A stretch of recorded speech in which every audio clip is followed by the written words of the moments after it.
हाँ, और ये कुछ शेष नहीं रह जाता वाली बात बहुत शक्तिशाली है। बिल्कुल। और आगे विस्तार भी है। असीम वेदना जब आहत करती है, आंखें जब रुदन करती हैं, हृदय में एक विकल रागिनी बजती है, कुछ शेष नहीं रह जाता। ऐसा लगता है जैसे सब कुछ खत्म हो गया। ये दर्द का चित्रण, ये कितना वास्तविक लगता है ना। हाँ, बिल्कुल वास्तविक। देखिए, प्रेम जब टूटता है तो ये जो अंदरूनी तबाही या खालीपन महसूस होता है ना, वो बहुत ही गहरा अनुभव है। ये पंक्तियां उसी सार्वभौमिक दुख को पकड़ती हैं। सार्वभौमिका मतलब ये सिर्फ एक व्यक्ति की कहानी नहीं है, बहुतों के अनुभव से जुड़ती हैं। सही कहा। ये दिल टूटने का एक क्लासिक पावरफुल चित्रण है। लेकिन फिर जैसा आपने कहा, कहानी सिर्फ यहीं खत्म नहीं होती।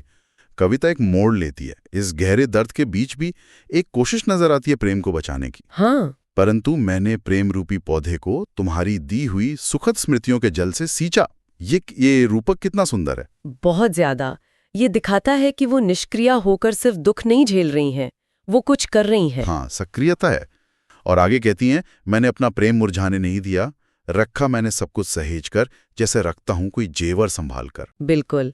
यादों को कीमती चीज की तरह सहेजना, ये दिखाता है कि जो अच्छा था उसे भुलाया नहीं गया है, उसे संजोया जा रहा है। और फिर आती है वो पंक्ति जो शायद इस कविता का या इस भावना का मूल है। हाँ, पीड़ा भी तो प्रेम का ही स्वरूप है।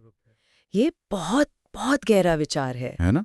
मतलब दर्द को प्रेम से अलग नहीं किया जा रहा। हाँ। उसे दुश्मन नहीं माना जा रहा। नहीं, बिल्कुल नहीं। बल्कि उसे प्रेम के अनुभव का ही एक हिस्सा, एक पहलू माना जा रहा है।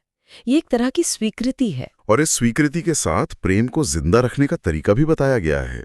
यादें और कविता। हाँ, यादें यानी स्मृतियों का जल, और अभिव्यक्ति यानी कविताएं।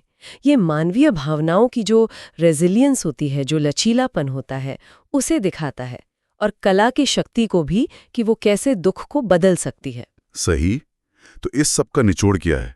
आखिरी पंक्तियां एक तरह के संकल्प जैसी लगती हैं। बिल्कुल, एक घोषणा। मैंने प्रेम को अपनी कविताओं में जीवित रखा, तुम्हारे बाद भी तुम्ही से प्रेम करने के लिए।